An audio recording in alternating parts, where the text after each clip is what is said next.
Yung mga pred yung atake ng tropa ko dito. Ito yung nagpasok sa akin dito eh. Ginawa niya akong leader. BHL Clashers, shoutout kay Ken, aka Espasol. Pero marami siya account dito.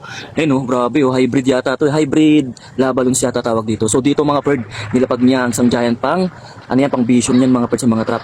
Tapos Farflinger at dito na nga nilapag niya na dito ang Queen Mia together with Rafaelas and 1 balloons pang muli din ng trap mga pred. So naglapag din siya dito ng isang baby Dragon Balls at naglapag din siya dito ng Barbarian at Pajubar at Mia mga pred no. So dito tumitira at pumapana dito ang Queen Mia, tinitira ng Queen Mia ang X-board dito at wala nga nagawa dito ang X-board mga perd. At dumiretso na nga sa Mia Tower at wala din magagawa dyan syempre Mia Tower mga perd. At dito papunta na nga din dito ang Queen Mia sa air supply mga perd at sumabog back pero walang nagawa ang bomba. Patay ang air supply mga perd. Patay din ang Mortal Kombat at dito nga dumiretso na sa munisipyo at nilapagan na nga ng range dito ang Queen Mia at dumiretso sa munisipyo mga perd.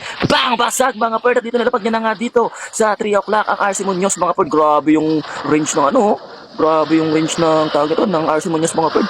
Dito tumitira dito ang RC Munoz at nilapag niya na nga dito ang King Pajibar together with Super Wall Breaker. At dito na nga tapos na rin at nabasag na rin ang RC Palito. Lumabas na nga dito ang dalawang Nikola Tesla mga perd. Tumitira dito ang IT at namumula na nga dito at buti na pris nga dito ni Espasol ang IT muntik na mamatay dito ang RC Munoz at boy na boy pa rin at nagawan beyond nga dito ang King together with Queen Mia. Ay grabe, panong palo dito ang Queen Mia at basag na nga dito ang screenshot at dito nga dumiretso na ang RC Munoz at King Pajubar sa Eagle Artillery mga perd. At dito naubos ang defense ng kalaban na si Brain Damage. Grabing atake yun, napakarami pang natirang mga troops mga perd. Grabe, napakalupit ng tropa natin. Shoutout kay Ken aka Espasol. Pakak!